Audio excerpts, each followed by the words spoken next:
Marian പ്രതിഷ്ഠ 1-ാം ദിവസം. ധ്യാന വിഷയം: എല്ലാവരും വിശുദ്ധരാകാൻ വിളിക്കപ്പെട്ടിരിക്കുന്നു, അഥവാ പരിപൂർണതയിലേക്ക് വിളിക്കപ്പെട്ടിരിക്കുന്നു. ധ്യാന സംഗ്രഹം: കത്തോലിക്കാ സഭയുടെ മതബോധന ഗ്രന്ഥം 2013 ഖണ്ഡിക. ജീവിത അന്തസ്സ് ഏതു തന്നെയായിരുന്നാലും എല്ലാ ക്രൈസ്തവരും ക്രൈസ്തവ ജീവിതത്തിൻ്റെ പൂർണ്ണത പ്രാപിക്കാൻ വിളിക്കപ്പെട്ടിരിക്കുന്നു. യേശുക്രിസ്തുവിന് അനുരൂപരാകുന്നതിൻ്റെ അടിസ്ഥാന വ്യവസ്ഥ യഥാർത്ഥമായ ആന്തരിക പരിവർത്തനം അഥവാ സമ്പൂർണമായ മാനസാന്തരമാണ്. യേശുവിനോട് ഏറ്റവും അനുരൂപയായ പരിശുദ്ധ മറിയമാണ് ഇതിൽ നമുക്ക് ഏറ്റവും നല്ല ഗൈഡും സഹായവും. വിചിന്തനം: എല്ലാവരും പരിപൂർണത പ്രാപിക്കേണ്ടതിൻ്റെ ആവശ്യകത. 2-ാം വത്തിക്കാൻ കൗൺസിലിൻ്റെ തിരുസഭ എന്ന ഡോഗ്മാറ്റിക് കോൺസ്റ്റിറ്റ്യൂഷൻ്റെ 39-ാം ഖണ്ഡികയിൽ വിപ്ലവാത്മകമായ ഒരു പ്രബോധനമുണ്ട്. അതിപ്രകാരമാണ്: തിരുസഭയിൽ എല്ലാവരും വിശുദ്ധിയിലേക്ക് വിളിക്കപ്പെട്ടിരിക്കുന്നു. കത്തോലിക്കാ തിരുസഭയുടെ മതബോധന ഗ്രന്ഥം 2013 ഖണ്ഡികയിലൂടെ സഭ പഠിപ്പിക്കുന്നത് ഇപ്രകാരമാണ്: ഏതവസ്ഥയിലും ജീവിതവൃത്തിയിലുമുള്ള എല്ലാ ക്രൈസ്തവരും ക്രൈസ്തവ ജീവിതത്തിൻ്റെ പൂർണ്ണതയിലേക്കും സ്നേഹത്തിൻ്റെ പരിപൂർണതയിലേക്കും വിളിക്കപ്പെട്ടിരിക്കുന്നു. എല്ലാവരും വിശുദ്ധിയിലേക്ക് വിളിക്കപ്പെട്ടിരിക്കുന്നു. ജ്ഞാനസ്നാനം സ്വീകരിച്ചിരിക്കുന്നത് ക്രിസ്തീയ പരിപൂർണതയിലേക്ക് എത്തിച്ചേരാനാണ് എന്നതിനാൽ ജീവിത അന്തസ്സ് എന്തായാലും എല്ലാ ക്രൈസ്തവരും പരിപൂർണത പ്രാപിക്കണം, മിനിമം കൊണ്ട് തൃപ്തിപ്പെടരുത് എന്നാണ് മേൽപ്പറഞ്ഞ പ്രബോധനങ്ങൾ വ്യക്തമാക്കുന്നത്. യേശുവിൻ്റെ കൽപ്പനയാണ് ഈ പ്രബോധനത്തിന് അടിസ്ഥാനം. മത്തായി 5:48 നിങ്ങളുടെ സ്വർഗസ്ഥനായ പിതാവ് പരിപൂർണനായിരിക്കുന്നത് പോലെ നിങ്ങളും പരിപൂർണരായിരിക്കുവിൻ. എല്ലാവർക്കും ഇത് സാധ്യമാണോ എന്ന് സംശയിച്ചേക്കാം. അതിനുത്തരം തിരുസഭ എന്ന പ്രമാണരേഖയുടെ 40-ാം ഖണ്ഡികയിൽ 2-ാം വത്തിക്കാൻ കൗൺസിൽ വ്യക്തമാക്കുന്നുണ്ട്. അവിടുന്ന് എല്ലാവരിലേക്കും പരിശുദ്ധാത്മാവിനെ അയച്ചത് അവർ ദൈവത്തെ മുഴുഹൃദയത്തോടെ സർവശക്തിയോടും പൂർണ്ണ ആത്മാവോടും കൂടെ സ്നേഹിക്കാനും താൻ അവരെ സ്നേഹിച്ചതുപോലെ അവർ പരസ്പരം സ്നേഹിക്കാനും ആന്തരികമായി അവരെ പ്രേരിപ്പിക്കാൻ വേണ്ടിയാണ്. പരിപൂർണത പ്രാപിക്കേണ്ടതിൻ്റെ ന്യായങ്ങൾ: 1. പൂർണ്ണതയിലേക്ക് വളരുക ജീവൻ്റെ പൊതു നിയമമാണ്. പ്രകൃത്യ ജീവൻ നിരന്തരം അഭിവൃദ്ധിപ്പെട്ടുകൊണ്ടാണിരിക്കുന്നത്. പക്വത പ്രാപിക്കുക, പൂർണ്ണതയിലെത്തുക എന്നത് ജീവൻ്റെ പൊതു നിയമമാണ്. ശാരീരിക ജീവൻ്റെ കാര്യത്തിൽ മാത്രമല്ല, ആത്മീയ ജീവൻ്റെ കാര്യത്തിലും ഇതുതന്നെയാണ് നിയമം. അതിനാൽ ക്രിസ്തീയ പരിപൂർണതയിലേക്ക് വളരുക സ്വഭാവേന ആവശ്യമാണ്. 2. വളരുന്നില്ലെങ്കിൽ തളരുക എന്നതും സ്വാഭാവികമാണ്. വിശുദ്ധ ആഗസ്തീനോസ് ഇതേപ്പറ്റി പഠിപ്പിക്കുന്നത് ഇങ്ങനെയാണ്: ദൈവത്തിൻ്റെ പക്കലേക്കുള്ള മാർഗത്തിൽ പുരോഗമിക്കാതിരിക്കുക എന്ന് വെച്ചാൽ പുറകോട്ട് പോകുക എത്ര എന്നാണ്. ആധ്യാത്മിക ജീവിതത്തിൽ ഒരു നിശ്ചല അവസ്ഥയില്ല. അത് വളരുന്നില്ലെങ്കിൽ അനിവാര്യമായും തളരും. 3. പരിപൂർണതയ്ക്ക് പരിശ്രമിക്കുന്നില്ലെങ്കിൽ പാപത്തിൽ നിപതിക്കും. പരിപൂർണതയ്ക്ക് വേണ്ടിയുള്ള ബോധപൂർവമായ പരിശ്രമം നടക്കുന്നില്ലെങ്കിൽ നമുക്ക് വിടുതൽ കിട്ടിക്കഴിഞ്ഞ പാപാവസ്ഥയിലേക്ക് പോലും നാം തിരിച്ചു പോകും. ഇതേപ്പറ്റി യേശുവിൻ്റെ മുന്നറിയിപ്പ് ഇങ്ങനെയാണ്: അശുദ്ധാരൂപി ഒരു മനുഷ്യനെ വിട്ടുപോകുമ്പോൾ അത് ആശ്വാസം തേടി വരണ്ട സ്ഥലങ്ങളിലൂടെ അലഞ്ഞു നടക്കുന്നു എന്നാൽ കണ്ടെത്തുന്നില്ല. അപ്പോൾ അത് പറയുന്നു, ഞാൻ ഇറങ്ങിപ്പോകുന്ന എൻ്റെ താമസ സ്ഥലത്തേക്ക് തിരിച്ചു ചെല്ലും. മടങ്ങി വരുമ്പോൾ ആ സ്ഥലം ആളൊഴിഞ്ഞും അടിച്ചു സജ്ജീകരിക്കപ്പെട്ടും കാണുന്നു. അപ്പോൾ അത് പുറപ്പെട്ടയും തന്നേക്കാൾ ദുഷ്ടരായ 7 ആത്മാക്കളെ കൂടി തന്നോടൊത്തുകൊണ്ടുവരികയും അവിടെ പ്രവേശിച്ച് വാസമുറപ്പിക്കുകയും ചെയ്യുന്നു. അങ്ങനെ ആ മനുഷ്യൻ്റെ അവസാനത്തെ സ്ഥിതി ആദ്യത്തേതിനേക്കാൾ ശോചനീയമായി തീരുന്നു. ഈ ദുഷിച്ച തലമുറയ്ക്കും ഇതുതന്നെയായിരിക്കും സ്ഥിതി. പരിപൂർണതയ്ക്ക് വേണ്ടി പരിശ്രമിക്കാത്ത അവസ്ഥയാണ് ഈ ഉപമയിലെ ആളൊഴിഞ്ഞും അടിച്ചു സജ്ജീകരിക്കപ്പെട്ടും എന്ന പ്രസ്താവന സൂചിപ്പിക്കുന്നത്. പരിപൂർണതയ്ക്ക് പരിശ്രമിക്കേണ്ട നാലാമത്തെ കാരണം, ദൈവം ദാനമായി തന്ന കൃപ വർദ്ധിപ്പിക്കാൻ നമുക്ക് കടമയുണ്ട് എന്നതാണ്. 10 താലന്തും 5 താലന്തും ലഭിച്ച ദാസന്മാർ അത് വർദ്ധിപ്പിച്ചതിനാൽ വൻ പ്രതിസമ്മാനത്തിന് അർഹരാകുകയും ലഭിച്ച താലന്ത് വർദ്ധിപ്പിക്കാതിരുന്നതിനാൽ 1 താലന്ത് കിട്ടിയവൻ കഠിനമായി പ്രഹരിക്കപ്പെടുകയും ചെയ്തു എന്ന ഉപമയിലൂടെ യേശു വ്യക്തമാക്കുന്നത്, നമുക്ക് ലഭിച്ചിരിക്കുന്ന രക്ഷയും ദൈവാനുഭവവും കൃപയും നഷ്ടപ്പെടാതിരിക്കേണ്ടതിന് പരിപൂർണതയ്ക്ക് വേണ്ടിയുള്ള പരിശ്രമത്തിലൂടെ അത് വർദ്ധിപ്പിക്കണം എന്ന് തന്നെയാണ്. അപ്പോസ്തലനായ പൗലോസും ഇക്കാര്യം നമ്മെ ഓർമ്മപ്പെടുത്തുന്നുണ്ട്. ഹെബ്രായ ലേഖനം 12:15, ആരും ദൈവകൃപയിൽ കുറവുള്ളവരാകാതിരിക്കാൻ ശ്രദ്ധിക്കുവിൻ. നാം പ്രാപിക്കേണ്ട പരിപൂർണതയുടെ മാനദണ്ഡം ദൈവത്തിൻ്റെ പൂർണ്ണതയാണ്. എൻ്റെ സ്വർഗസ്ഥനായ പിതാവ് പരിപൂർണനായിരിക്കുന്നത് പോലെ നിങ്ങളും പരിപൂർണരായിരിക്കുവിൻ എന്ന ആഹ്വാനത്തിലൂടെ ഈശോ ഇത് വ്യക്തമാക്കിയിട്ടുണ്ട്.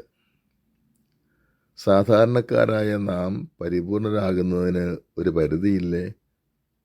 പല പ്രാരാബ്ധങ്ങളും ഉള്ളവരും ഒത്തിരിയേറെ ബലഹീനതകൾ ഉള്ളവരുമായി നമ്മിൽ നിന്ന് വളരെ ഉയർന്ന ഒരു പരിപൂർണത ദൈവം പ്രതീക്ഷിക്കുമോ?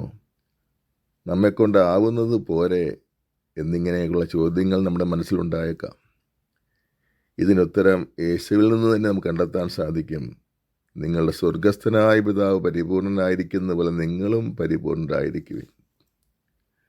മലയിലെ പ്രസംഗത്തിൻ്റെ ഭാഗമായിട്ടാണ് യേശു ഈ കൽപ്പന നൽകിയിരിക്കുന്നത് എന്നതിനാൽ പുരോഹിതന്മാർക്കോ സന്യസ്തർക്കോ മാത്രമല്ല, വിവാഹിതർക്കും മറ്റെല്ലാ ജീവിത അന്തസ്സിൽപ്പെട്ടവർക്കും എല്ലാ ക്രിസ്ത്യാനികൾക്കും ഇത് ബാധകമാണ്. കാരണം ക്രിസ്തു ശിഷ്യത്വത്തിൻ്റെ അടിസ്ഥാന നിയമമാണ് മലയിലെ പ്രസംഗത്തിലൂടെ യേശു പഠിപ്പിച്ചത്.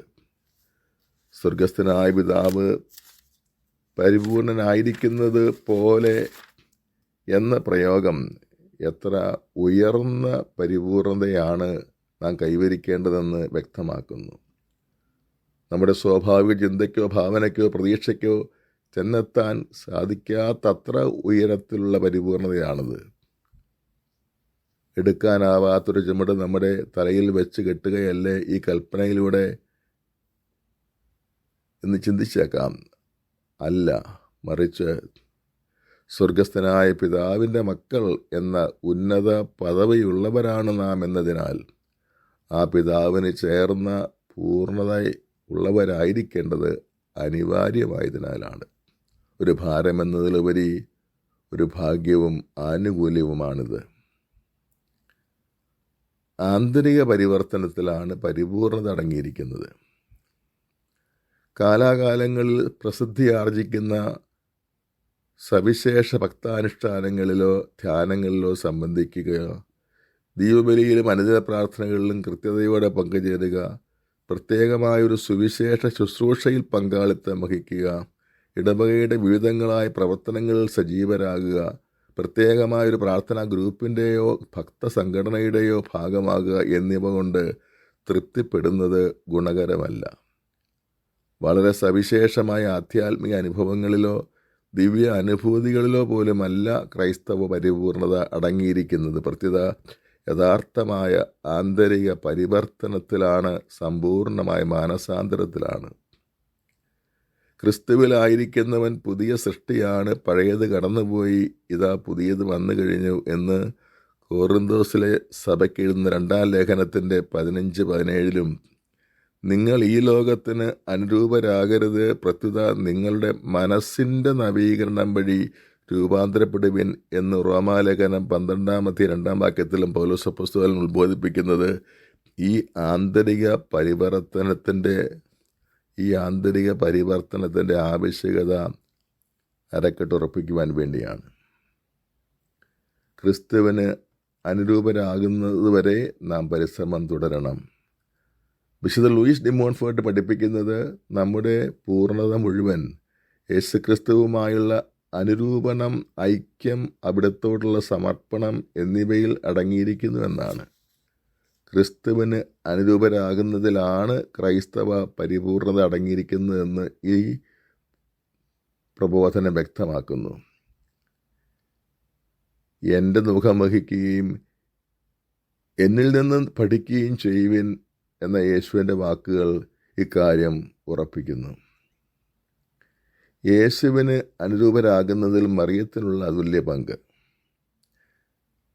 യഥാർത്ഥ മരിയഭക്തി എന്ന ഗ്രന്ഥത്തിൽ വിശുദ്ധ ലൂയി ഡി മോൺഫോർട്ട് പറയുന്നത് ഇങ്ങനെയാണ്: സൃഷ്ടികളിൽ യേശുക്രിസ്തുവുമായി ഏറ്റവും കൂടുതൽ അനുരൂപയായവൾ പരിശുദ്ധ മറിയമാണ്. അതുകൊണ്ട് ഒരു വ്യക്തിയെ യേശുക്രിസ്തുവുമായി ഏറ്റവും അനുരൂപപ്പെടുത്തുകയും യേശുവിന് സമർപ്പിക്കാൻ പ്രാപ്തമാക്കുകയും ചെയ്യുന്ന ഭക്തകൃത്യം മറിയത്തോടുള്ള ഭക്തിയാണ്. 33 ദിവസം നീണ്ടു നിൽക്കുന്ന മരിയൻ പ്രതിഷ്ഠയാണ് മേൽ സൂചിപ്പിച്ച മരിയഭക്തി. ഇതുവഴി യേശുവിന് നമ്മെ അനുരൂപരാക്കാൻ, ക്രൈസ്തവ പരിപൂർണതയിലേക്ക് നയിക്കാൻ പരിശുദ്ധ അമ്മയിൽ നാം ആശ്രയിക്കുന്നു. ഈ മഹാ അത്ഭുതം നമ്മിൽ നിവർത്തിയാക്കാൻ കന്യകാമറിയത്തിന് പൂർണ്ണ സ്വാതന്ത്ര്യം നൽകുകയാണ് മരിയൻ പ്രതിഷ്ഠ വഴി നാം ചെയ്യുന്നത്. ഓരോ ദിവസത്തെയും വിചിന്തനത്തോടൊപ്പമുള്ള മാതാവിനോടുള്ള പ്രത്യേക പ്രാർത്ഥനകൾ അതിനു വേണ്ടിയുള്ളതാണ്. 33 ദിവസം കൊണ്ട് ഓരോ ദിവസവും പടിപടിയായി പരിശുദ്ധാത്മാവ് നമ്മിൽ വരുത്തുന്ന രൂപാന്തരീകരണത്തിന് പരിശുദ്ധ മാതാവ് മേൽനോട്ടം വഹിക്കേണ്ടതിനാണ് ഇപ്രകാരം മാതാവിനോട് നാം പ്രാർത്ഥിക്കുന്നത്. ഇതോടൊപ്പമുള്ള പ്രാർത്ഥനയ്ക്ക് പുറമെ 5 ദിവസം ദിവ്യരഹസ്യങ്ങൾ ഉൾക്കൊള്ളുന്ന ഒരു ജപമാല കൂടി ദിവസം അർപ്പിക്കുന്നത് ഏറ്റവും അനുഗ്രഹപ്രദമായിരിക്കും.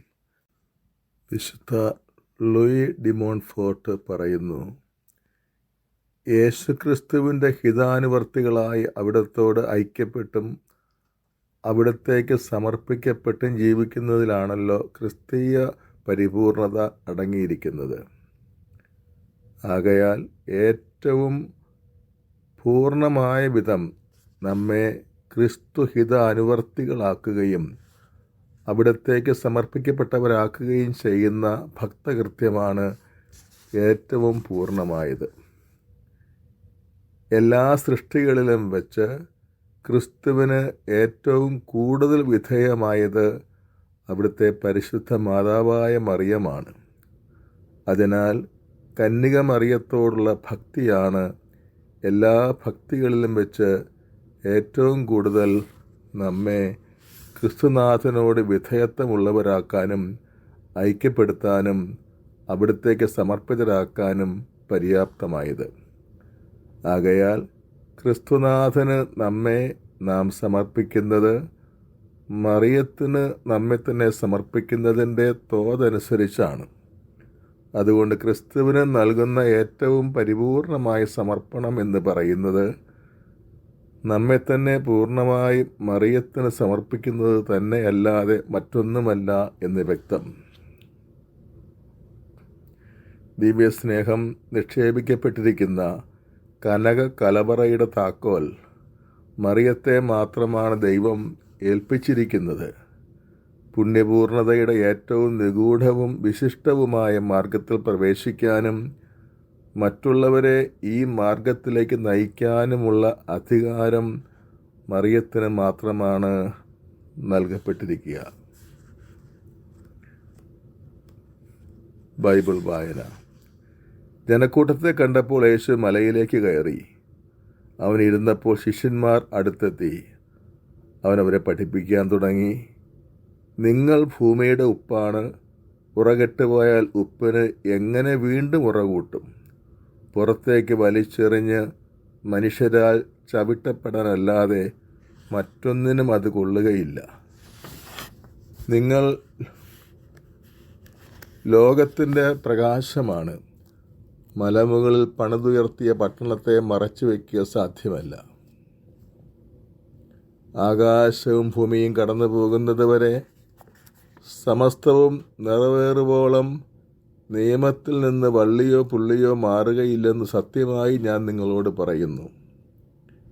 ഈ പ്രമാണങ്ങൾ ഏറ്റവും നിസ്സാരമായ ഒന്ന് ലംഘിക്കുകയോ ലംഘിക്കാൻ മറ്റുള്ളവരെ പഠിപ്പിക്കുകയോ ചെയ്യുന്നവൻ സ്വർഗരാജ്യത്തിൽ ചെറിയവൻ എന്ന് വിളിക്കപ്പെടും.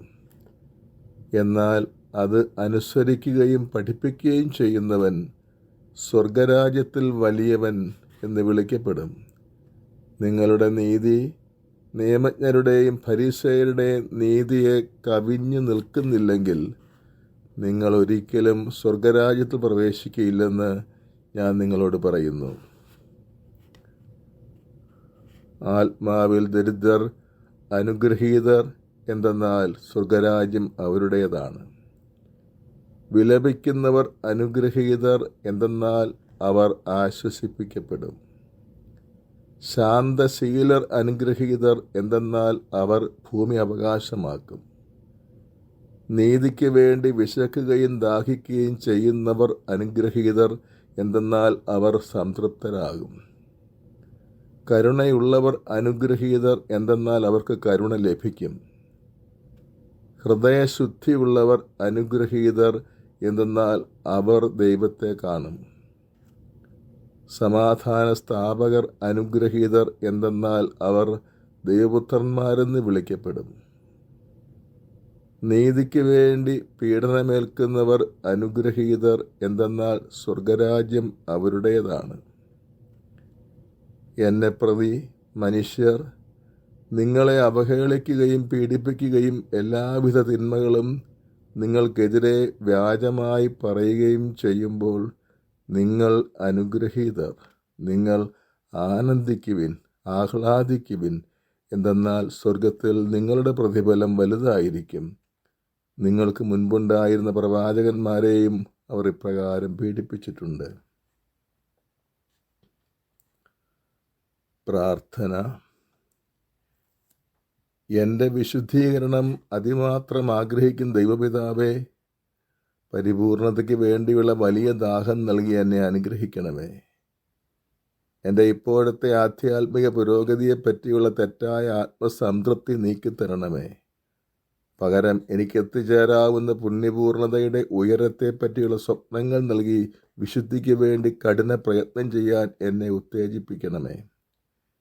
പരിപൂർണത പ്രാപിക്കേണ്ടതിന് ലോകദൃഷ്ടിയാ എനിക്ക് ലാഭമായതെല്ലാം ക്രിസ്തുവിനെ പ്രതി സന്തോഷപൂർവ്വം ഉപേക്ഷിക്കാൻ പരിശുദ്ധാത്മാവെ എന്നെ സഹായിക്കണമേ. പരിപൂർണതയ്ക്ക് വിഘ്നമാകുന്നതെല്ലാം ഉച്ഛിഷ്ടം പോലെ കരുതി ഉപേക്ഷിക്കാനും എന്നെ ശക്തനാക്കണമേ. എന്നെ ദൈവത്തിൽ നകറ്റുന്നവയെല്ലാം പാടെ ഉപേക്ഷിച്ച് യേശുവിനെ ലക്ഷ്യമാക്കി മുന്നേറാൻ എന്നെ അനുഗ്രഹിക്കണമേ. പരിശുദ്ധ മറിയമേ, പരിപൂർണതയിലേക്കുള്ള പ്രയാണത്തിൽ എൻ്റെ ഓരോ ചുവട് വയ്പും അമ്മ തന്നെ നയിക്കണമേ. കലപ്പയിൽ കൈവച്ചിട്ട് പിന്തിരിഞ്ഞ് നോക്കുന്ന ഒരുവനും ദൈവരാജ്യത്തിന് യോഗ്യനല്ല എന്ന തിരുവചനം സദാ അനുസ്മരിച്ച് ഈ ദിവസം ജീവിക്കാൻ എന്നെ അമ്മ സഹായിക്കണമേ. ആമേൻ.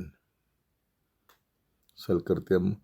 ഒരു വിശുദ്ധൻ്റെ ചരിത്രം 10 മിനിറ്റ് വായിക്കുക, അഥവാ റോമാക്കാർക്കുള്ള ലേഖനം 8-ാം അധ്യായം 1 മുതൽ 11 വരെയുള്ള വാക്യങ്ങൾ വായിക്കുകയും ഒരു നോട്ട്ബുക്കിൽ പകർത്തുകയും ചെയ്യുക. Praise the Lord.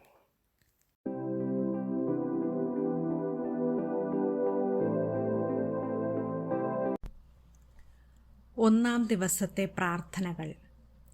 പരിശുദ്ധാത്മാവേ വരേണമേ, പരിശുദ്ധാത്മാവേ വരേണമേ, അങ്ങേ ഇഷ്ടദാസിയായ പരിശുദ്ധ മറിയത്തിൻ്റെ വിമല ഹൃദയത്തിൻ്റെ ശക്തമായ മധ്യസ്ഥത വഴി എന്നിൽ വന്ന് നിറയണമേ. എന്നിൽ വസിച്ച് എന്നെ നയിക്കുകയും ചെയ്യണമേ. സൃഷ്ടാവേ വരിക, സൃഷ്ടാവേ വരിക, സൃഷ്ടാവായ പരിശുദ്ധാത്മാവേ വരിക. ഞങ്ങളുടെ ആത്മാക്കളിൽ വാസമുറപ്പിക്കുക. കൃപയും സ്വർഗീയ സഹായവുമായി വരിക. അങ്ങ് സൃഷ്ടിച്ച ഹൃദയങ്ങളെ നിറയ്ക്കുക. ശ്രേഷ്ഠനായ സഹായക, അങ്ങയോട് ഞങ്ങൾ അപേക്ഷിക്കുന്നു. അത്യുന്നതൻ്റെ ഏറ്റവും ഉന്നതമായ ദാനമേ, ജീവന്റെ ഉറവയെ, സ്നേഹാഗ്നിയെ, മധുരിക്കും സ്വർഗീയ അഭിഷേകമേ, അങ്ങ് അറിയപ്പെടുന്നത് 7 ദാനങ്ങളാലാണല്ലോ. ദൈവകരങ്ങളിലെ വിരലുകൾ ഞങ്ങൾക്ക് സ്വന്തം. പിതാവിൻ്റെ വാഗ്ദാനം അവിടുന്നാണ്. ശക്തിയുടെ സ്രോതസ്സായ അഗ്നിനാവേ, ഞങ്ങളുടെ പഞ്ചേന്ദ്രിയങ്ങളെ പ്രകാശിപ്പിക്കുക. ഹൃദയത്തെ സ്നേഹത്താൽ ജ്വലിപ്പിക്കുക. ആഴമുള്ള ക്ഷമയും ഉന്നതമായ പുണ്യങ്ങളും ജഡത്തിൻ്റെ ബലഹീനതയെ അതിജീവിക്കാനായി ഞങ്ങൾ ഭയക്കുന്ന ശത്രുവിൽ നിന്നും അകലേക്ക്, അങ്ങ് നൽകുന്ന യഥാർത്ഥ സമാധാനത്തിലേക്ക്. അങ്ങയുടെ സഹായത്താൽ ജീവന്റെ പാതയിൽ നിന്ന് ഞങ്ങൾ ഒരിക്കലും വ്യതിചലിക്കാതിരിക്കട്ടെ. അങ്ങയുടെ കൃപയുടെ സമൃദ്ധിയാൽ പിതാവിനെയും പുത്രനെയും ഞങ്ങൾ അറിയട്ടെ. നിത്യമായും അങ്ങയെ മഹത്വപ്പെടുത്തട്ടെ. ഓ സനാതനമായ ആത്മചൈതന്യമേ സ്വസ്തി. എല്ലാ കാലവും സകല മഹത്വവും പിതാവിനും മരിച്ചവരിൽ നിന്നുയർത്ത പുത്രനും പരിശുദ്ധാത്മാവിനും ഉണ്ടായിരിക്കട്ടെ. ആമേൻ. സ്വർഗീയ താരകമേ, സ്വർഗീയ താരകമേ, ദീപ്തമായ സമുദ്രതാരമേ സ്വസ്തി. ദൈവമാതാവേ സ്വസ്തി. കന്മഷമില്ലാത്ത കന്യക, സ്വർഗീയ വിശ്രമത്തിൻ്റെ വാതിൽ. ഗബ്രിയേലിൽ നിന്ന് വന്ന മധുരമായ ആ അത്ഭുതം ഉൾക്കൊണ്ട് ഞങ്ങളിൽ സമാധാനം നിറയ്ക്കുക. ഹവ്വയുടെ നാമം നീ മാറ്റി ബന്ധിതരുടെ ചങ്ങലകൾ തകർക്കുക. അന്ധർക്ക് കാഴ്ച പകരുക, ഞങ്ങളുടെ രോഗങ്ങൾ മാറ്റുക, സകല അനുഗ്രഹങ്ങളും ചൊരിയുക. ഒരമ്മയായി കൂടെയുണ്ടാവണമേ. ദൈവവചനം ഞങ്ങൾക്കു വേണ്ടി അങ്ങയുടെ മകനായി പിറന്നു. അങ്ങയുടെ മധ്യസ്ഥതയിലൂടെ ഞങ്ങളുടെ പ്രാർത്ഥന സമർപ്പിക്കുക. മഹത്വപൂരിതയായ കന്യകേ, ദയയുള്ളവരിൽ ദയാവാരിധേ, കന്മഷരഹിതേ, ഞങ്ങളെ സംരക്ഷിക്കുക. ശുദ്ധരും കളങ്കരഹിതരുമായി ഞങ്ങളുടെ ജീവിതങ്ങളെ കറയില്ലാതെ കാക്കുക. പാതകളെ സുരക്ഷിതമാക്കുക. ക്രിസ്തുവിൽ ഞങ്ങൾ പൂർണ്ണ സന്തോഷം കണ്ടെത്തുന്നതുവരെ. ഉന്നതങ്ങളിൽ വസിക്കുന്ന പിതാവിനും പുത്രനും പരിശുദ്ധാത്മാവുമായ സർവശക്തനായവന് സകല മഹത്വവും. ആമേൻ. മറിയത്തിൻ്റെ സ്തോത്രഗീതം. മറിയം പറഞ്ഞു, എൻ്റെ ആത്മാവ് കർത്താവിനെ മഹത്വപ്പെടുത്തുന്നു. എൻ്റെ ചിത്തം എൻ്റെ രക്ഷകനായ ദൈവത്തിൽ ആനന്ദിക്കുന്നു. അവിടുന്ന് തൻ്റെ ദാസിയുടെ താഴ്മ കടാക്ഷിച്ചു. ഇപ്പോൾ മുതൽ സകല തലമുറകളും എന്നെ ഭാഗ്യവതി എന്ന് പ്രകീർത്തിക്കും. ശക്തനായവൻ എനിക്ക് വലിയ കാര്യങ്ങൾ ചെയ്തിരിക്കുന്നു. അവിടുത്തെ നാമം പരിശുദ്ധമാണ്. അവിടുത്തെ ഭക്തരുടെ മേൽ തലമുറകൾ തോറും അവിടുന്ന് കരുണ വർഷിക്കും. അവിടുന്ന് തൻ്റെ ഭുജം കൊണ്ട് ശക്തി പ്രകടിപ്പിച്ചു. ഹൃദയവിചാരത്തിൽ അഹങ്കരിക്കുന്നവരെ ചിതറിച്ചു. ശക്തന്മാരെ സിംഹാസനത്തിൽ നിന്ന് മറിച്ചിട്ടു. എളിയവരെ ഉയർത്തി. വിശക്കുന്നവരെ വിശിഷ്ട വിഭവങ്ങൾ കൊണ്ട് സംതൃപ്തരാക്കി. സമ്പന്നരെ വെറും കൈയോടെ പറഞ്ഞയച്ചു. തൻ്റെ കാരുണ്യം അനുസ്മരിച്ചുകൊണ്ട് അവിടുന്ന് തൻ്റെ ദാസനായ ഇസ്രായേലിനെ സഹായിച്ചു. നമ്മുടെ പിതാക്കന്മാരായ അബ്രഹാത്തോടും അവൻ്റെ സന്തതികളോടും എന്നേക്കുമായി ചെയ്ത വാഗ്ദാനം അനുസരിച്ചു തന്നെ.